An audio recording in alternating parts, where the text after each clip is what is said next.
today we're going to be comparing the cameras on the Pixel 6a versus the iPhone SE. From the poll, this was the most requested comparison, and let's just say that the winner for me is going to be the Pixel just because of the ultra-wide lens. I think ultra-wide angle lens on phones are necessary, and I like that I can vlog on the back with the better quality. Now switching over to the iPhone SE, as you can tell, I'm much closer to the shot, which I'm not a fan of, and you can see less of the background.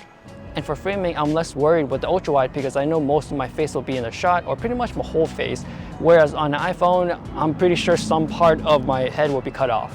All right, let's do a quick microphone test. Testing 1 2 1 2. This is what it sounds like on the Pixel 6a. Testing 1 2 1 2. This is what it sounds like on the iPhone SE. Doing one more mic test, and this one is with speech enhancement on the Pixel 6a. So today, a couple of my friends came down here to visit, so I'm gonna go meet them up right now, hang out, eat, and probably get a couple of drinks at night.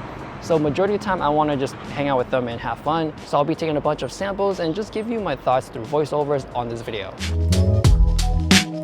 In my opinion, the biggest pro about the Pixel 6a is having an ultra-wide angle over the SE. I do like to have the option to have a different look on these pictures and videos. As you can tell, you can see a lot more, especially when you look up into buildings or just capturing the scenery or the landscape. It does make it look much more wider than it is. In a sense, having the ultra wide angle lens create that epic image or epic feel. It's also useful indoors where you're in tighter spaces and you still want to capture everything, or even shoot a group picture where there's not enough space and you can't back up anymore. The weakness though is low light video. As you can tell, it's not as clean as the main lens, so I would suggest always using the wide lens when you're in low light. And as you can tell, it looks much better, and it does look fairly similar to each other. I would say the SE does have a bit slower shutter speed, so it just shows a little bit more blurry image when people are moving. Now for photos, I gotta give it to the SE if you do want cleaner images. If you look in the shadows on a Pixel 6a, you can tell that it's much more noisier and there are some artifacts. But with enough lighting, like if you're out in the city in the streets at night, they both look pretty good. If you're in dark places, then the iPhone SE will not perform.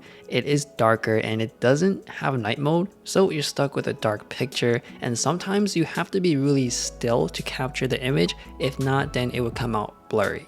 And the software side of things on the Pixel does help a lot as well, so that is also something to consider. In terms of daytime, the quality seems to be pretty even to me. It all depends on what color you like or the white balancing, so it's very nuanced and it's personal preference. Since they both don't have telephoto lenses, moving on to the max zoom that they can do, the Pixel can zoom in more, and even though they both look pretty digitized, the Pixel 6a is technically sharper or over sharpened, but I still prefer that over the blurryish look on the SE. Onto portrait mode, if you're standing in the same spot, the Pixel 6a does register and I am closer. The SE, it doesn't register and you would have to physically walk closer to the subject. And with the iPhone, you would have to wait until it registers the face, then it will activate portrait mode. For the look of a portrait picture, I prefer the Pixel because the background is more compressed, like a portrait lens. You do have a zoom in option on the Pixel, but I would never use it because it just always looks so digitized. And another thing to note, the iPhone SE cannot take portrait pictures on subjects other than humans. Onto the Instagram camera app. For video, I would pick the iPhone SE. It is less laggy, the colors are more vibrant, especially if you look at the red, it does pop out a lot more. And while I'm zooming in, the image still looks a bit cleaner. On a Pixel, when you save the videos, sometimes you can see the pixelation from the very beginning, especially when it's lower light. You can tell that the shutter speed is a bit slower. It's just overall slightly blurrier or is not as smooth as the iPhone, which is clearly happening when I'm messing around with the noodles. Now, when you're taking pictures during the daytime, they both look really great. The 6a is good, is on point, same with the iPhone SE. And sometimes I think the 6a does a better job. Now, for very low light situations, there are two sides here.